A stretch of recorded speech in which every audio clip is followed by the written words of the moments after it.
People always ask, what business will make me a millionaire fast? But the truth is, you shouldn't start a business. Since quitting college and starting multiple businesses, I've grown a company nationwide, made millions, I moved to the Caribbean. But the main thing I've learned is if you don't have any skills, you should never start a business. When I was a teenager, I was always looking for ways to make money. YouTube, books, the internet, anything, literally anything. Then I went to college, shifting my focus to sports, attending classes, but I was always sitting there thinking, what am I doing here? I'm not making money, I'm not building anything. That's what I wanted to do. I was just doing the same boring thing as everyone else, and I feel like I was rigging my life to just suck. And I was lucky. I had a scholarship for school. If I didn't, I'd have thousands of dollars in student debt. So I just kept asking, how do I eject myself from the rat race? How do I get rich quick? How do I, get to the Caribbean? All roads led me to starting a business. But what is a business? It's actually pretty simple. It's getting so good at a skill that people will pay you to solve their problems. That's it. So against my parents' wishes, I've dropped out of college. I was trying to crush the business world, and this wasn't my first time. In the past, I had a landscaping business, working my ass off in people's yards. I had a supplement company where I actually got scammed for $400 early on when, I had about $400. After dropping out though, I eventually took all my savings and put it into a moving company. This was crazy at the time. I was flat out terrified. Suddenly I was running this company, basically as a kid, full-on adults with their own kids, cars, mortgages. They work for me. I had a facility, insurance, vehicles, all before I was 20. It was a lot. I was staring down the barrel of a gun. Like one slip and this business would collapse along with all my life savings and all of these people's lives and careers as well. So long, Caribbean. Hello, humiliation. I had a mission. I grinded it out. I was buying into the hustle culture big time, working my ass off, and eventually things started to turn around. The business did well, it grew, and soon I was fine. I made a lot of money. And then I started doing content and I made even more. Then I built Finova, the best and only finance membership site on the planet that actually teaches you how to make money without charging thousands of dollars. You wouldn't believe how many gurus DM me like, hey brother, let me run sales. You should be charging $5K for this. They don't get it. But yeah, anticlimactic, happy business ending. Probably not the story you were expecting.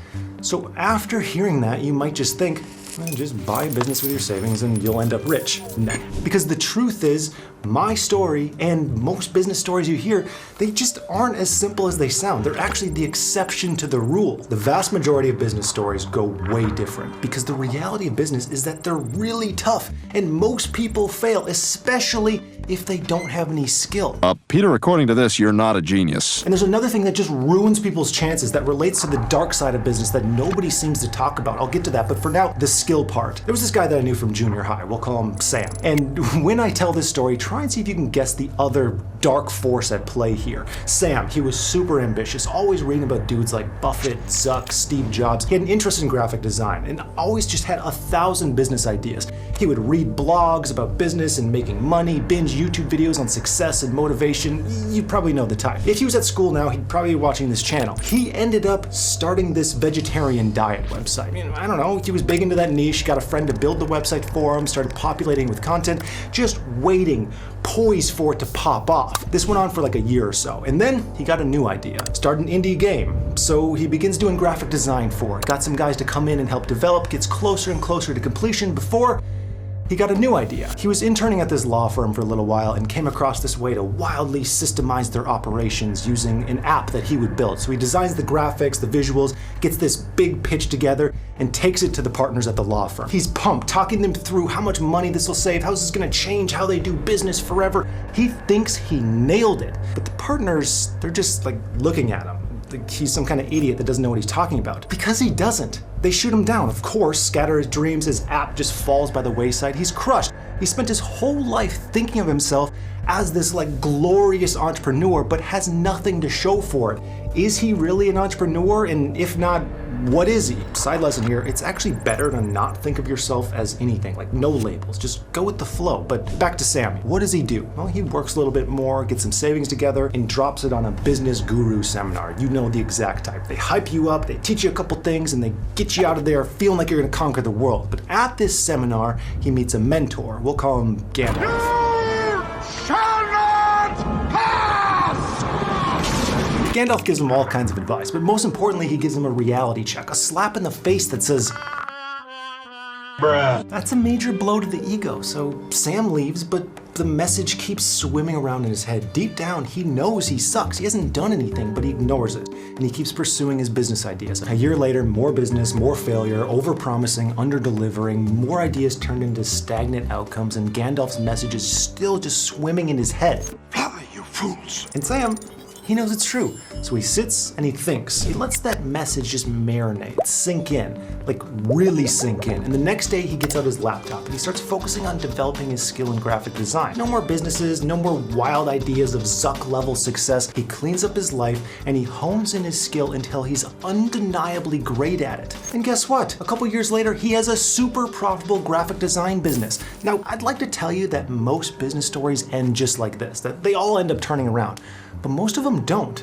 They stay in that pre-Gandalf phase of chasing the wild billionaire business owner dream with no skills and no ability to execute, which is exactly why Sam failed in the first place. He wasn't an expert at vegetarianism or internet marketing, so his website went bust. He wasn't skilled at fun game design and knew nothing about getting them published, so of course nothing came of that. And he had zero skill in law, the organization of complex businesses, nor did he know how to sell or pitch. So again, his app went absolutely nowhere. Then finally, he gets really good at one skill and all this failure goes away. But well, that might make you think you should just go out and develop a skill right now. There's another curveball here. One that might have an even bigger effect on business success. And nobody talks about this for some reason because skills, they're not enough. You need something else. And maybe you've spotted it already. Let me know if you did. But what was the real reason Sam wasn't good at anything? It was the exact same reason my personal efforts at creating a business worked out for me. You know what it is? Stability. Or in Sam's case, lack of stability. A lot of videos like this focus on skill sets. And while that is true, that's major, it's missing the darker truth, the dark side of business. You can't handle the truth! You can only create valuable skills if you have stability. And what do I mean by stability? Stable emotions and mindset, stable health, stable relationships, and consistent daily actions. Think about that for a sec. How do you learn skills? You try something, you suck at it at first, but you keep doing it for a long time until you're undeniably good at it. You're persistent and it pays off. That's it. The more you focus on that one skill, the faster the payoff comes. But here's the major problem. When you lack stability, it's extremely hard to get good at anything. You aren't persistent and you lack focus because your whole life is falling apart. Once you have stability, you can continue doing the same thing over and over, again and again, until you're actually great at it, undeniably great at it. And then it's so easy to sell your skill once you're better than just about everyone else. If you're a mega procrastinator, physically unwell, or you're out of your mind, it's gonna be hard to do this. You'll be changing course before it's possible to make real progress. You probably know someone personally who's just like super talented or super smart, but they never seem to get it. They never get that real success. It's because they lack stability. Sam from junior high was like this. He had zero stability. He was always trying something new, just jumping ship. He never developed skills, so of course he failed. You see how this doesn't get you anywhere? Finally faced reality. Finally got some stability and worked on one skill. Of course it paid off. Stability is the one thing so many successful people have in common, but they just don't talk about it. They're really stable and they work hard to maintain that stability. It's insanely important to them. That's the only way to keep improving and moving yourself up further and further on this ladder of success. I call this the dark side of business because so many people fail to realize it and get screwed over. You remember the anticlimax I told you about where I had the moving company and then the next thing I know I was making money, I had success? Well, that was stability. Because I built so much stability in my life, I went into that business with some finance skills, some marketing skills, and then I was able to 10x those skills over just a few years by focusing on them and growing the business exponentially. Nothing special. I wasn't gifted. I didn't come from some big inheritance. I just had the stability to grow the skills, which then grew the business. Stability, skills, money, Caribbean. So if you want to make money in your 20s, focus on two things: getting stability in your life and developing sellable skills over a long period of time. From here, if you're unsure how to set up a system of stability in your life, check out this video on screen.